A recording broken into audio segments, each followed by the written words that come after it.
श्री गणेश चतुर्थी व्रत कथा और पूजन विधि। गणेश चतुर्थी व्रत विधि भाद्रपद माह की शुक्ल पक्ष की चतुर्थी गणेश चतुर्थी के नाम से प्रसिद्ध है। इस प्रात काल स्नानादि से निवृत्त होकर सोना, तांबा, चांदी, मिट्टी या गोबर से गणेश की मूर्ति बनाकर उसकी पूजा करनी चाहिए। पूजने के समय 21 मोदकों का भोग लगाते हैं तथा हरित दूर्वा के 21 अंकुर लेकर यह 10 नाम लेकर चढ़ाने चाहिए। उ गताप नम, उ गौरीसुमन नम, उ अघनाशक नम, उ एक दंताय नम, उ ईश पुत्र नम, उ सर्वसिद्धिप्रद नम, उ विनायक नम, उ कुमार गुरु नम, इम्भवक्त्राय नम, उ मूषकवाहन संत नम।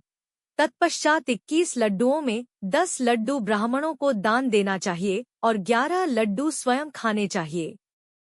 गणेश चतुर्थी व्रत कथा। एक बार महादेव जी पार्वती सहित नर्मदा के तट पर गए। वहां एक सुंदर स्थान पर पार्वती जी ने महादेव जी के साथ चौपड़ खेलने की इच्छा व्यक्त की। तब शिवजी ने कहा, हमारी हार जीत का साक्षी कौन होगा?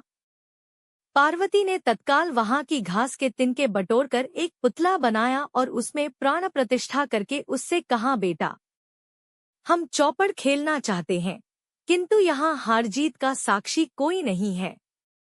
अतः खेल के अंत में तुम हमारी हार जीत के साक्षी होकर बताना कि हम में से कौन जीता, कौन हारा। खेल आरंभ हुआ।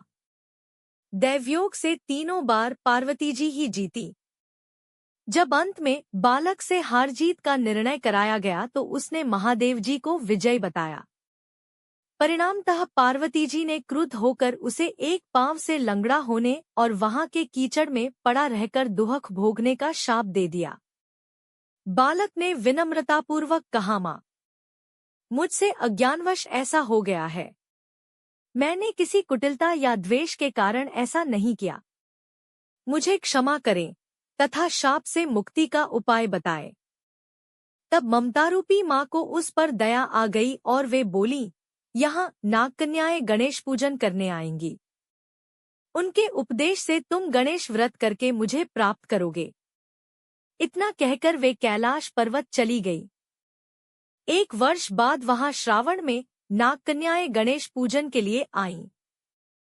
नागकन्याओं ने गणेश व्रत करके उस बालक को भी व्रत की विधि बताई।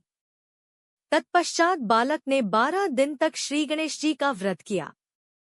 तब गणेश जी ने उसे दर्शन देकर कहा, मैं तुम्हारे व्रत से प्रसन्न हूँ, मनोवांछित वर मांगो। बालक बोला, भगवन, मेरे पांव में इतनी शक्ति दे दो कि मैं कैलाश पर्वत पर अपने माता पिता के पास पहुंच सकूं और वे मुझ पर प्रसन्न हो जाए। गणेश जी तथास्तु कहकर अंतर्धान हो गए। बालक भगवान शिव के चरणों में पहुंच गया। शिवजी ने उससे वहां तक पहुंचने के साधन के बारे में पूछा। तब बालक ने सारी कथा शिवजी को सुना दी। उधर उसी दिन से अप्रसन्न होकर पार्वती शिवजी से भी विमुख हो गई थी।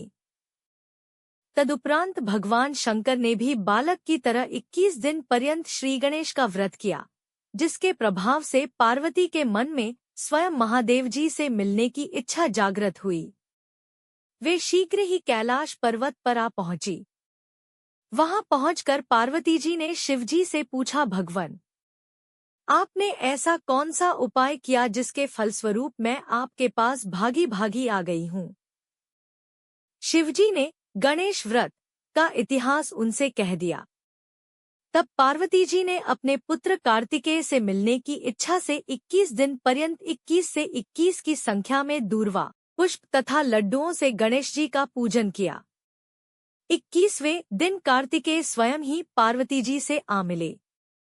उन्होंने भी मां के मुख से इस व्रत का माहात्म्य सुनकर व्रत किया।